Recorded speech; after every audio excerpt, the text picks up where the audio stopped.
Hi, everybody. Welcome to the Purpose People podcast. We're going to be talking a little bit more about purpose, and we've got Simon from Tomkins Coaching. Simon Tomkins Coaching. It's a bit of a. I got the Purpose People podcast right. Simon Tomkins. So, Simon, you know we've met, which is amazing. We met at Humans, and was it day one or day two? Day one in Bristol. Day one of Bristol, we met, and 5-6 months later, we're now in our barn having a chat about purpose and stuff. So, Simon, let's just fill it. Why did you move to Bristol? Out of all the places on the planet you could move to, why did you end up making that move? I've been asked this a lot, funnily enough, since I got here. Good. I had a great time in London. It was an amazing city, had awesome experiences, but 12 years was enough.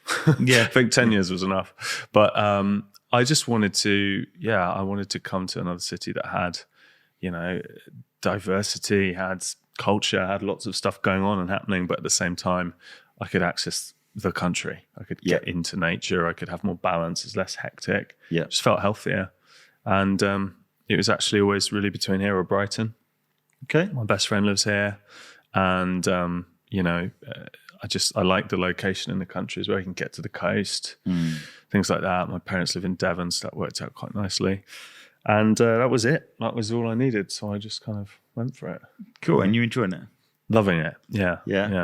I think it's been about 4 months, and I met you on my first full day here. Yeah.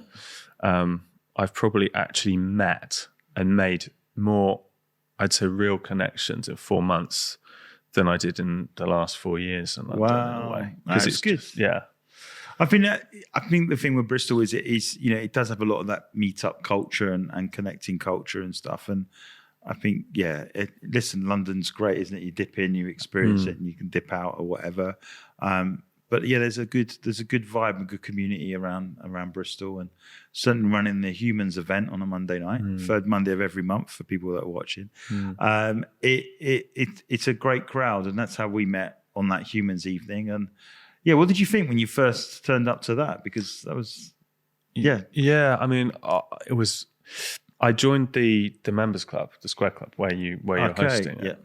And I joined them like weeks before I moved to Bristol, because I just thought I need to do things that's going to allow me to get into the community, to make contacts and meet like-minded people quickly. Yeah. So I joined the club, and then I moved in on the Sunday. Monday I was at home coaching most of the day, but I saw an email come through, events for the week. The first event was Humans tonight.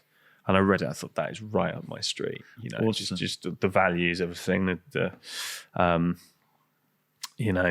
about living a kinder, smarter, etc. And the fact that it was networking plus talks. So I thought it was great. But I was actually doing a coaching session which finished half an hour after the event started. But I thought, whatever, right? I'm going to go. So I did the session. I jumped on my motorbike, shot into town, walked through the door. I think at the time you and Ollie were finishing. Oh yeah, doing our talks. You were doing a talk, but it was great, and even that night, about 5 people must have said, "Welcome to Bristol," and it's great to have you here. And I just chatted to you guys, and just thought, this is amazing. I'm amazed. Obviously we've been doing it now for about a year, and what I'm amazed about is on a Monday evening, the size of the crowd. They got 50 to 60 people coming on a Monday evening, just spending time together once a month, and cold February, and then I was like, oh, okay, and then we had March as well, and that was equally as busy, and it's great. But what I love about it is it does have a life beyond itself, that people are connecting, people are. It's not set up as a business network, but it's set up with making people welcome and stuff like that. And then you did a talk just recently. Do you want to share what you did the talk on, just a little bit? I did it on what is my mission ultimately, through, I guess, both personally and through my coaching business, which is to empower people to live more happy, healthy, and fulfilling lives. Or actually, I should say more healthy, balanced, and fulfilling lives. Yeah. Which does result in people being happier too, which is the point. And that was it. It was like a 20-minute talk in the end on that. And I talked a bit about my experiences. I talked about when I was 17 and I went to Kenya to build a house, and I just realized how lucky I am, how lucky, we are, and generally speaking, this country, of the opportunities and stuff we have. Yeah.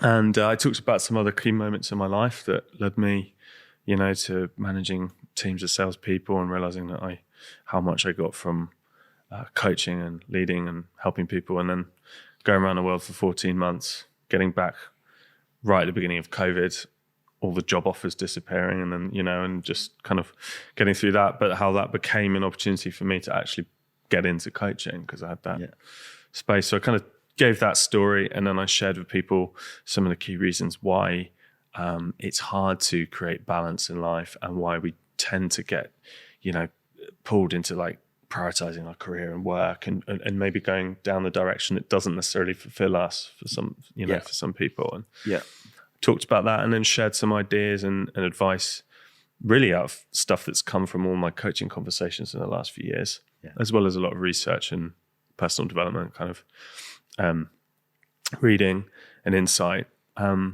But shared tips for people on how to change that.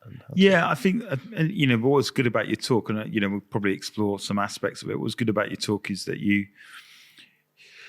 you made that thing of saying, I'm privileged, as in not necessarily white privilege and all that sort of thing, but it was more the fact is that we live in a country that we have the ability to make a life for ourselves or not make a life for ourselves. And I think you having been traveling and coming back and it's like, well, everyone has stuff happen to them. And I think you shared about your friend as well. And, but you made that conscious decision that I'm going to take advantage of the opportunity that life has. And it could be easy to be a victim and life's not fair or whatever, but you kind of made a decision that actually, no, I'm going to make something of my life. And actually having seen the other side, let's say, of what life can be like in a poorer country, you're like, I've got no excuses, which I found was really refreshing. Yeah. Thanks. No, I appreciate that. It's always hard to know. It's early days for me speaking, in the past I've presented all kinds of stuff, but speaking and putting that speech together, I actually rewrote it the week before I was in the Canaries with my girlfriend, and I ended up rewriting it, and you think, how will this land? Am I patronizing people? Am I being unfairly challenging or whatever? So it's good. It's good to get our feedback. Good to get feedback. But I think what we find through the podcast and through Humans Talks and stuff like that is that everyone's on a journey, but they always come to that moment, that pivoting moment. And I hate the word pivot because everyone uses it now, but there is a moment in our lives where what we're doing isn't it, and we either live with it and we travel through the next 40, 50 years going, it's not where I want to be, or we take the responsibility to do something different. And I think that's where it happened with you. You took the responsibility and said, you know what, actually, I'm going to reshape my life. Yeah. That's right. And I think that I talk a lot about how comfort and stability are sort of the enemy, really, of following purpose. Agreed, because we're wired, from a survival point of view, humans, we're literally wired to seek out comfort, you know, and then once we have it, to not leave it, because 30,000 years ago that was basically find some shelter, find some a food source that's consistent, and stay there. And if you were to leave and walk outside, you might go somewhere unknown, you might get eaten by some lethal predator, you might not be able to find shelter, you might not be able to find food. That's what it was. So we're just like, don't go into the unknown, stay here. Modern day, that means stay in this job, stay in this circumstance, maybe sometimes stay in this relationship, stay in this place where I live, just because I know at least I'm safe here. I might not be happy. I might wake up every day actually hating some aspects of it, but I feel safe. And we have all these sayings like, better the devil you know. Things like this that back it up and pass it on. So it's hard. It's like really hard to, and then there's the society pressure, the expectations of, of parents, of friends to like, oh, but you've got a good job. That's a good job. It's a safe thing to, to stay in that good job, or, getting mortgaged on a house now and we're young and do that thing that's safe and stable. And some people don't want a good job. They'd be more fulfilled by something different. It's that thing for me. It's that comfort thing. I would say, the enemy to your purpose, as you've said, is comfort, because I think comfort can slowly just cook us. you know, that nice, warm and cozy, and all of a sudden life just literally just drifts by. Like it could be 5, 6, 7 years, just goes by really quickly. And I always remember when I first took the step of, because I quit, I was going to run a marketing agency with 4 other people, and I quit, and then I went freelance. And I remember sitting in a sort of like, it was a creative agency within a huge bank. And I remember talking to one of the copywriters. He was the senior copywriter, and he literally described comfort. I want a house with a double garage, with a car, with a dog, 3 kids. And he just explained all this to me. And and something in me was like, yeah. And I just couldn't do it, you know. And I remember joking many years ago with a friend of mine. I said, if you ever catch me mowing a lawn in identical houses, I said, I'm dying inside, just shoot me, put me out of my misery. And there was that thing of I couldn't live a conventional life. And listen, I've got no problem with people living in a new house that way. But for me, it was like that just represented total comfort. I mow my lawn every Sunday at the same time. I've got my nice little space. I've got my nice car. I've got the nice address. And there was no risk attached to it, you know. And I feel that a lot of people are made to do more than just suck up air and live a comforting life. That I think life is exciting, and it is a case of, you know, you have a unique set of skills and talents that if you dare yourself enough to explore, you could leave a big mark on the earth. And I think that's why, you know, having met you and connected with you, it was like, yeah, I get it, you know, I understand that. And so I think for me, it's that comfort thing. Comfort kills. As simple as that. And I think you have to have a fair degree of risk in your life and to get some rewards. So true. It's funny, isn't it? Because people always talk about the risk of leaving the good stable job, or the risk of doing something different, as in they're risking that stability, risking it. But what we don't talk about is what's the risk of living a life that doesn't fulfill you. What's the risk of staying in that job? You know, the risk of inaction, the risk of just, you know, regret. And that's it. It's that risk of regret. And I think it's that when you look back, you know, it's like, could have got more out of that. Could have got more out of life. And it's like, well, you're at the end of it type thing. And, you know, listen, we've had to make some big changes, like our family, you know, we homeschool our children and stuff. And, you know, it's like, to them, they see this as normal, but to other people, it's abnormal because you're doing stuff unconventionally. But I was sharing with someone before, it's like the life that we're living now isn't just about now. It's trying to push the tide of the negativity and stuff that's gone on in previous generations. So, you know, we've got alcoholics, we've got deserters, we've got murder. If I go back in the history of my life and my wife's suicide, if we go back and look at the generational thing, and like, what can I do in this moment in life to reset the narrative? And that's why I'm prepared to take bigger risks on my life, because I'm living life generationally. I'm not going to live 500 years, but in this short period of time, is how do I give my kids the best opportunity to live a life that makes best use of their skills, talents, and abilities. And that, if you see life that way, you can't be comfortable. You have to do something about it. And that's why I feel like I'm pressing the reset button on our family's legacy, so to speak, that we stand for something a little bit different and not casualties. We're leaving something worthwhile behind. Yeah, that's awesome too. Again, like you zoomed out your perspective on your life, you know, whereas when I initially connect with clients coaching, so often everyone's looking at the like here and now, and we're all, you know, everyone's been guilty of that. It's like, well, if I do this now, I'm going to lose the, you know, my salary is going to get smaller, or, you know, it's not going to be as good now. And we kind of live in this world now where everything's all about like, how well are you doing by this age? You know, what are the external ways in which we measure our success? What car am I driving? You know, but it's like, do you really care about what I do? You know, if you're a 30-year-old making this decision, is it about what's happening in the next few years of your life?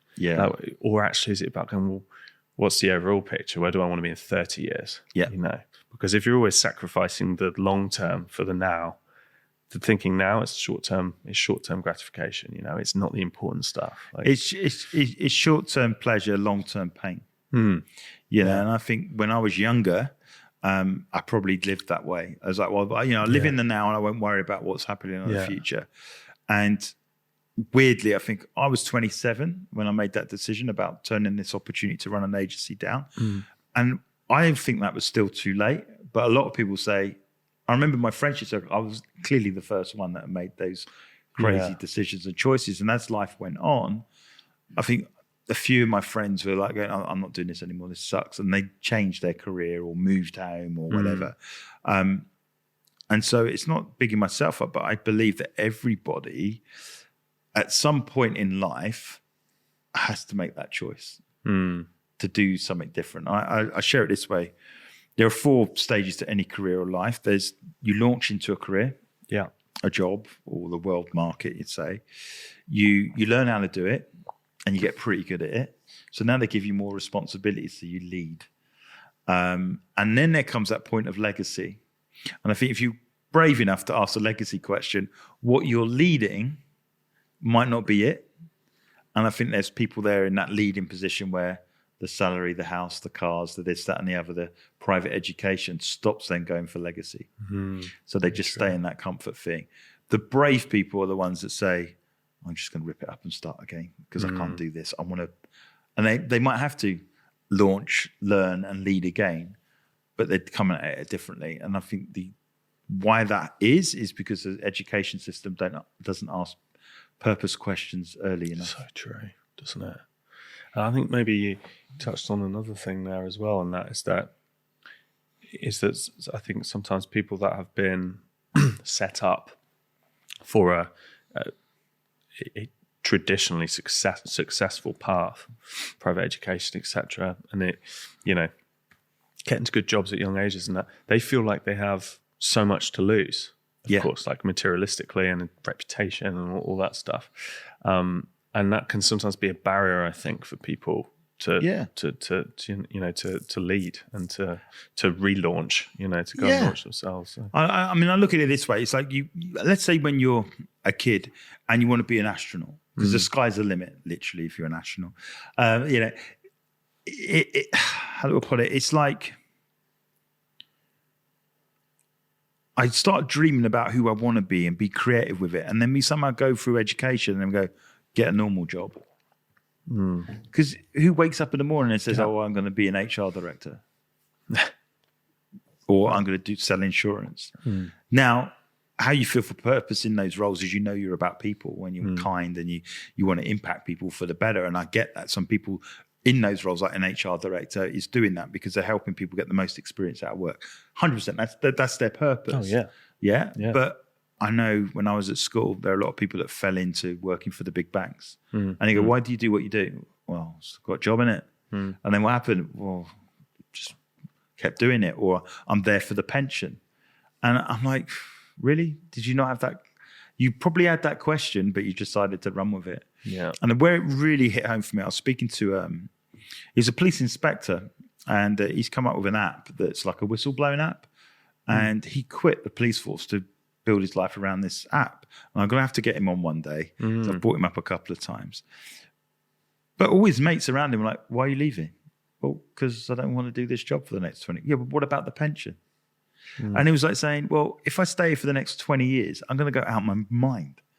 And he's really successful at what he does. But he said, I can't do this for another 20 years. Yeah. I've got to go and do something a little bit differently. Yeah. You know, and so he quit. And everyone thought he was mad because he's cost his pension. And he's like, well, I'd rather live a full life now than wait till I'm 60 to be able to live it. And that's it again, isn't it? It's looking at what he'd lost, not what he'd gained. What about what he gained? And how do you quantify a pension, or how do you quantify any amount of money or reward, right? Like just whether it's a pension or an annual bonus that a banker might get or anyone might get, right? There's a lot of money. Yeah. How do you actually weigh that up against like that feeling of waking up every day with a purpose, like aligned, like loving what you do? Like, you know, people try, but quite often the one that wins out is the tangible one, the money, because it's tangible. Yeah. And I use this as well. It's not that we all have to be entrepreneurs. No. It just means it's just making the decision for the right career and right thing. So what would you say purpose is to you? You know, obviously you teach a bit about it and stuff, but what would you say purpose is on your? A lot. Well, for me, it's using the things that I'm passionate about and the things I'm good at towards a cause I believe in. And the thing I'm passionate about is living a full life, like really living it to the full, and empowering other people to do that. And that's one of the things I'm good at too, and I love doing. So when I'm coaching, I'm in absolute flow. Like an hour. I had a 2.5 hour long conversation with someone today. It was the first time I connected with them. A big point in their life. I actually just turned down a massive job offer from one of the UK's, one of the top investment banks. 6-figure salary for a 25-year-old. Turned it down because they felt it wasn't right for them. Wow. And they're wondering what they're going to do next. We spent 2.5 hours, and at the beginning when I connect with a new client, we will spend a long time like that if necessary. Yeah. Talking, but I realize I'm totally derailing my point here. But no, go on. But you see that I'm in flow at that point in time. I've been curious about people, how they think, feel, and behave since I was 18 years old when I got into magic. I was performing magic, and I was curious about misdirection, and I got into body language. And then as I fell into a sales career, I was really interested in. So you're good at card tricks and stuff? Well, I used to be. I'm good at about 2 now. But so I've just we got a pack always. Of cards. No, Jake. No, God, no. Turn the cameras off. So I've always been interested in people and how we can influence ourselves and influence others. So Simon Sinek obviously talks about purpose in terms of his why, find your why, and he's written a book, Start With Why. So I help my clients find their why, but he talks about a why statement. So it's your why statement is to, so you something you're going to do so that it has an impact. So I say that my why or my statement is to empower people to live consciously so that they can live healthy, balanced, and fulfilling lives. Yeah. I think when you talk about Simon Sinek, finding your why, very quickly behind that finding your why is finding your when. Because I think there's a response. Once you found your why, there's that, oh, that's amazing, that's great. But then I've got to do something with it. And I've talked to a lot of people, having been networking and connecting and friends, and there's people still telling me, oh, one day I'm going to do this. And when they come and talk to me, I go, so when are you going to do it?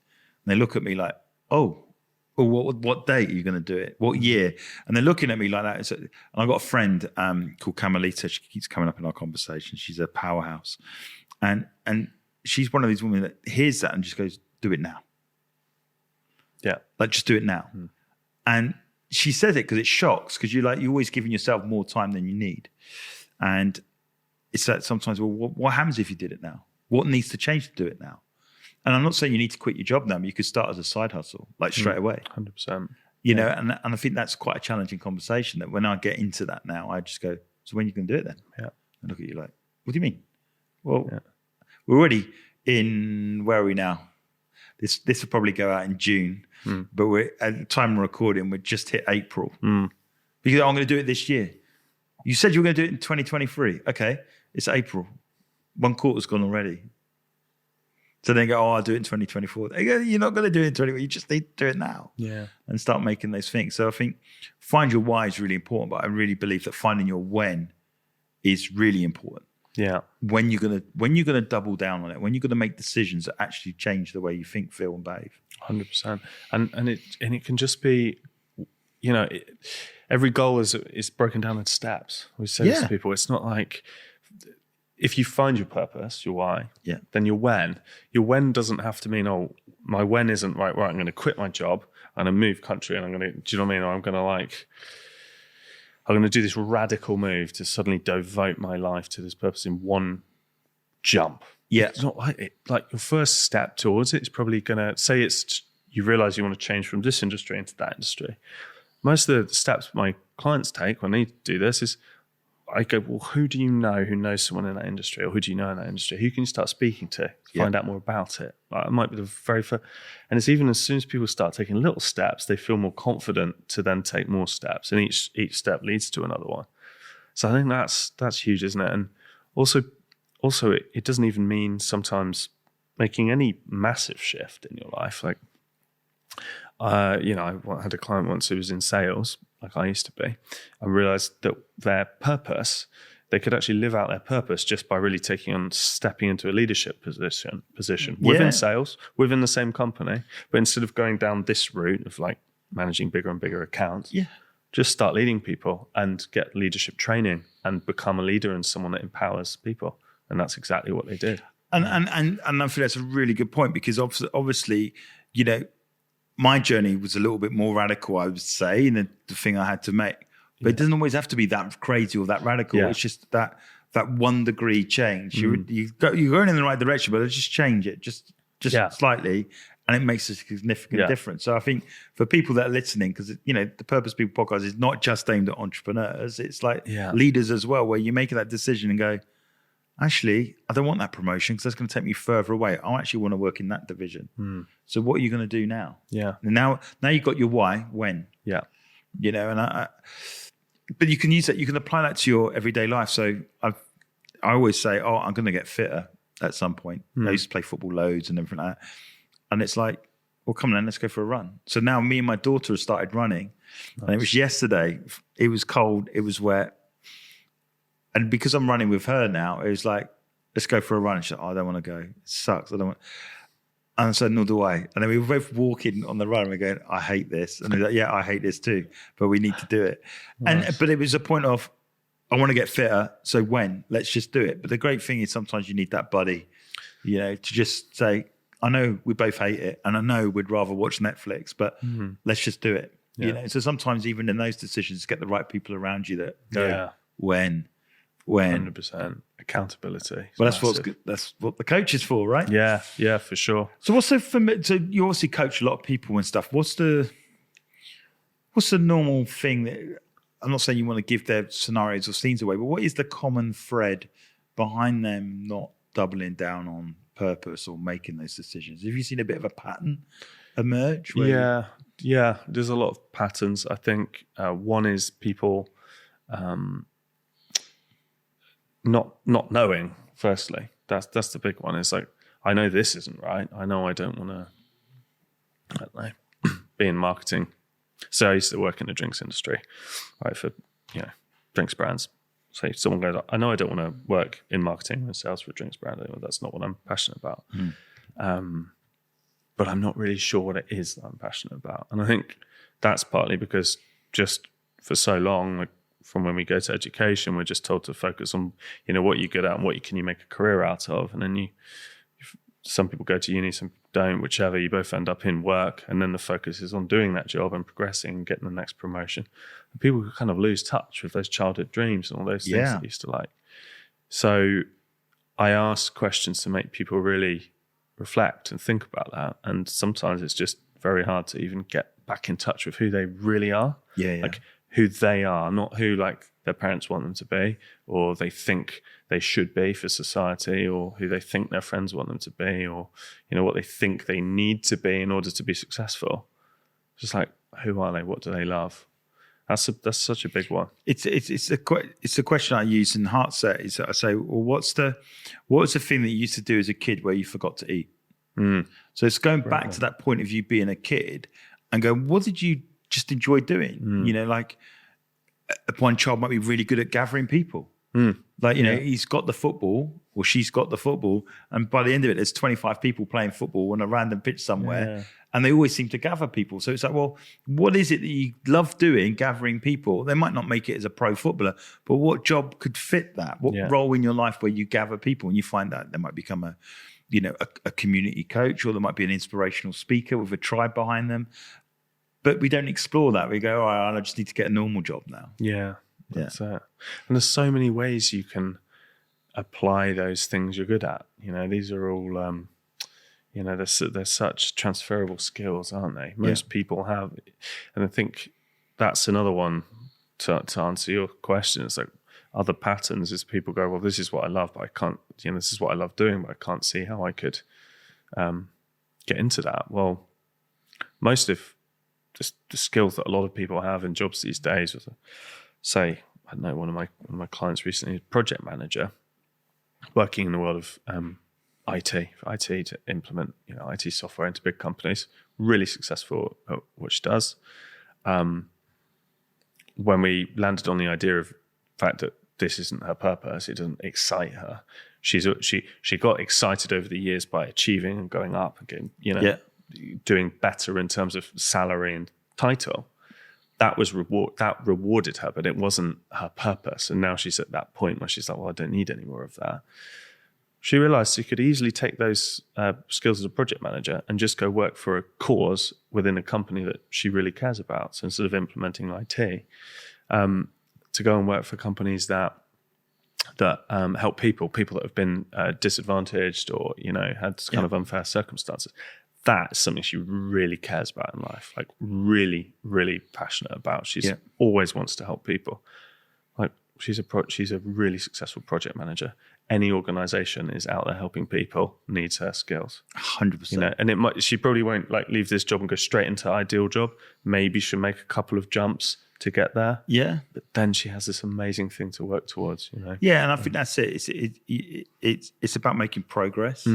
And we're not necessarily in the perfect role to start off with, but we can make progress towards it. Yeah. And there's things that you can do. I mean, I run a football team for a while, and I learned more about leadership running a football team than anything else. And that was before I span out into the business. So it's, for example, dropping someone on a Saturday.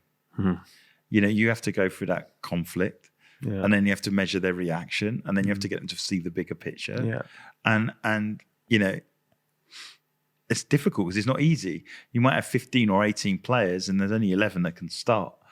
And it was weird because when I played football, I used to play on the wing, certainly in my early part of it. And when it comes to substitutions, it's like always like 80 minutes in, they'd always take the wingers off. And I was just like, why? I'm having a great game. Why are you taking me off again? And it wasn't until I was a manager, then I realized probably the easiest position to take someone off is actually on the wing. Right. Because it doesn't change taking a centre back off can throw the whole back four, and centre midfielder can throw it. But taking a winger off, it's quite easy to put another winger on that can run up and down because it's outside, it's furthest away from the goal as well. Yeah. And I think sometimes you learn principles and lessons as well by going into other roles that not necessarily your career, but just trying out other things. So like running a football team, for example, showed me loads of leadership lessons that I could apply in entrepreneurship. And I challenge anyone that wants to start something or be leader, run a sports team. Even if you do it for a season or be an assistant, you'll learn so much in terms of dealing with people. That's a great shout. I love that. We'll be bringing that into coaching. Thank you for that. Yeah. In terms of, helping people find creative solutions to what's things I can do. Yeah, and it might be, you're running your 5-year-olds or a 10-year-old. It might be running adults. But even if you're an assistant manager or whatever, you'll get a feel for the leadership decisions that you have to make that maybe might tick a few people off because they didn't kick a ball around on a muddy field versus it's going to cost thousands. So it's a good way of learning it. Yeah. And for me, it was those lessons have never left me. And I look back now and I reflect on those situations and has helped me doing what I'm doing now. And it's so even if you have got purpose, and you're in that really good job, but that might be another natural jump that you're not going to be paid to be a football manager or a netball team manager or whatever, but you can see how you enjoy it. And that just makes me think of another point as well. Go for it. In terms of patterns, is like we all tend to try to control the future and options and evaluate options. Should I do this? Is this right? But life's full of unknowns. And so if someone just was to go manage a football team, an amateur team, or get involved with that, just because they like football, or because they were intrigued to, or because it aligned with their values, or their kids were playing in that team and they wanted to be part of it, whatever, you never know what things will come of just trying stuff because you want to, because it feels right. Yeah. And so often we get up in our hair like, is this the right thing to do or the wrong thing to do? Like, what's the next step I should take if I want to follow my purpose? And it's natural to do. Yeah. But sometimes in life you've got to let go of control and just say yes to things that you enjoy or that intrigue you. And then as you've just described, you'll find all kind of hidden benefits that you never imagined were there. It will lead you in Well, it's a classic one. It's a classic one is going networking. Like what I admired about you, you went to a room where you knew no one pretty much. Yeah, no. And look what's happened. Yeah. But that's brave to go, I'm going to go in a room full of strangers. Now, for most people, that would terrify them. And it probably was a bit of a daunting experience, but you just did it anyway, and look where it's taken you. And I look at it, if you want a different life or a different experience, then do something different. 100%. Be brave. Yeah, and I have to do that because I tell people to do that. So to your point earlier, you can't say, "Oh, go follow your purpose" if you hate your job, right? So I tell people every day, do stuff that scares you. I can't then not do it. And I also love to remind people, the scarier something is or the harder something is to do, the more you stand to gain from it, right? Yeah. Like if something's a little bit scary, you'll probably gain a little bit by doing it. If something's really terrifying, like really hard for you to do, a conversation to have with someone or a situation to put yourself in, afterwards, the reward once you've done it and you've got through that will be massive.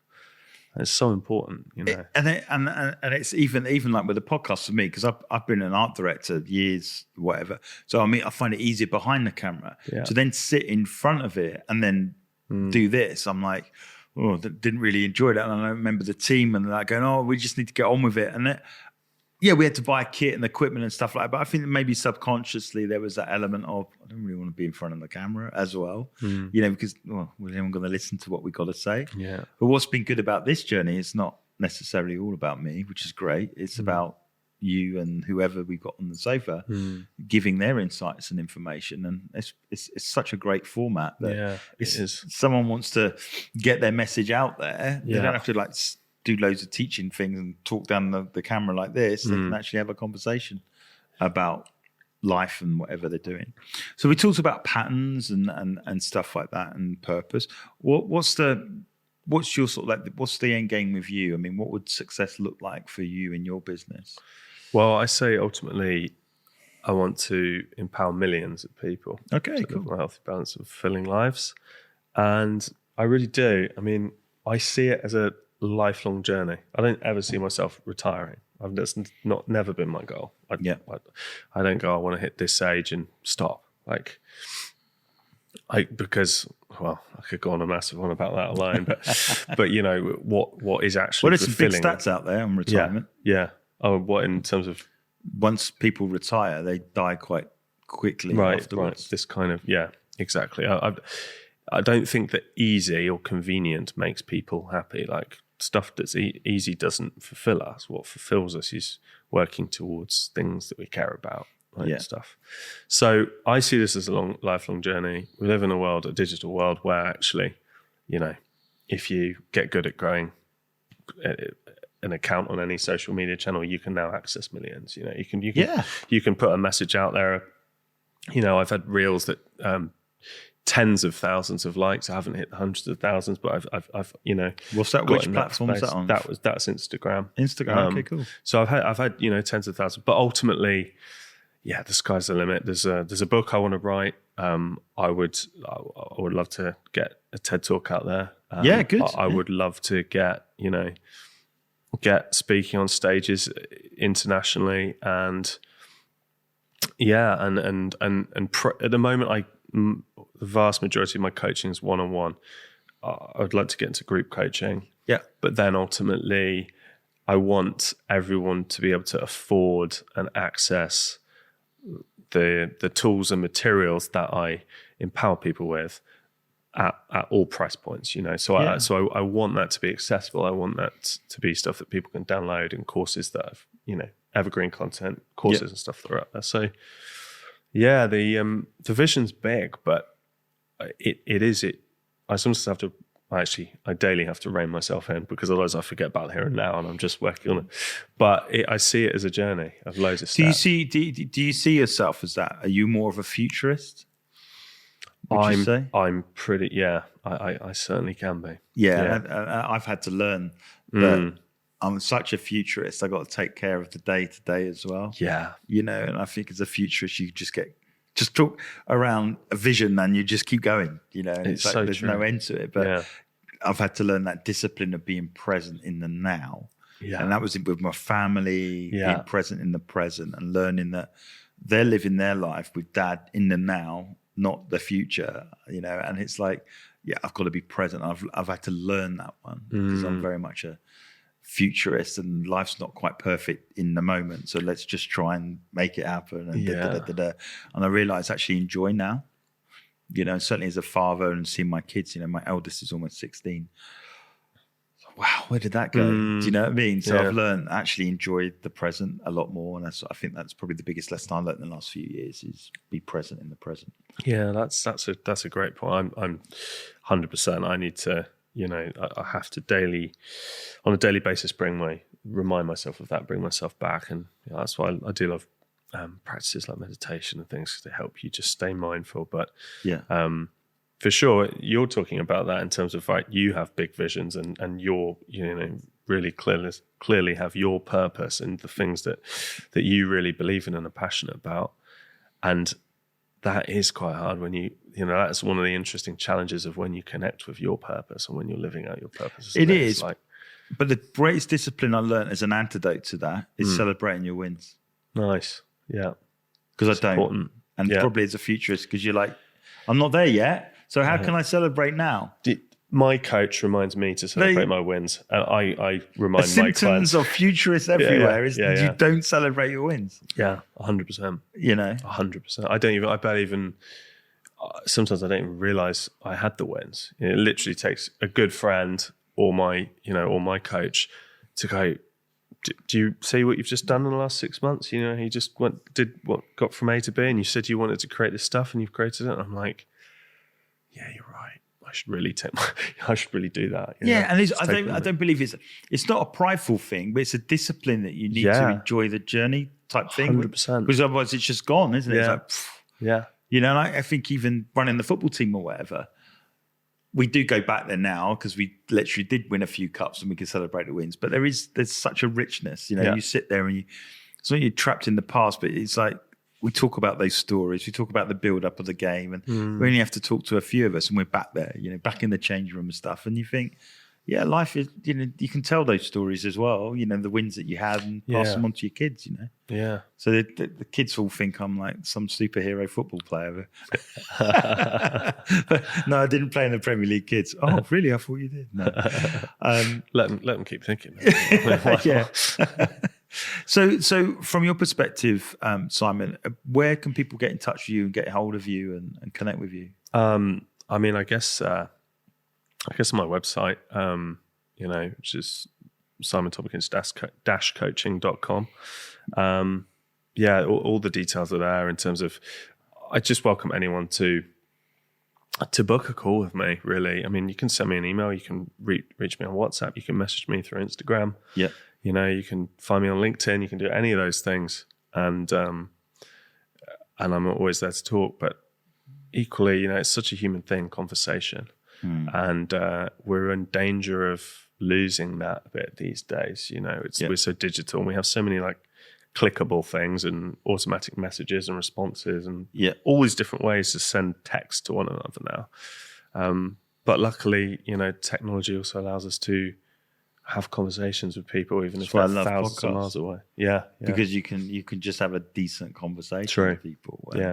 I think for me, Simon, it's been you coming to Humans and doing what you've done. I love it because it's just like, it's a great example of what you can do if you're brave enough to talk to strangers in the room. And I think that's like probably in my next book, that would be an example in there of telling that story that you just showed up, connected, and you've made some great relationships. And obviously you did your talk the other day, it went down exceptionally well. And I think for me, it's been great to have you on the sofa and stuff like that. But is there any one lesson that you want to give people before we wrap up? Yeah. Well, firstly, say thank you. Thanks for recognizing that and bringing me to an achievement I should acknowledge. Yes, celebrate it. Also, you know, it's a very warm, welcoming space, so it made it easy for me to do that. So I appreciate that a lot. It's awesome what you've created. I guess I'll just stick with that as the lesson. You know, I quit my job to go full-time on coaching less than a year ago.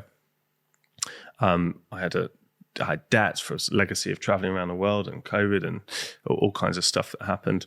I didn't have much stability, but I had a passion and I knew this was my purpose.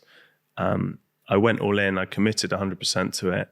I did things that were scary, and because of that, it went incredibly well, you know. And just 5 months ago, I was in Dubai staying with my sister who lives there, and I knew I was going to move to Bristol, and I decided I wanted to get into public speaking, and I decided I wanted to go on podcasts, right, to put my message out there. Yeah. Didn't know how I was going to do any of that stuff. I just knew that's what I wanted to do, and I'd take steps. And yeah, I moved to Bristol. I saw something, I had a gut reaction, I had a feeling, I followed it, I came to Humans, I said hi. Like you said, you know, within months, I then find myself speaking at that event. I find myself sat here on a podcast. So it's like the message is that when you have an intention in life and you just go after it with purpose, very, very often it happens, it comes true.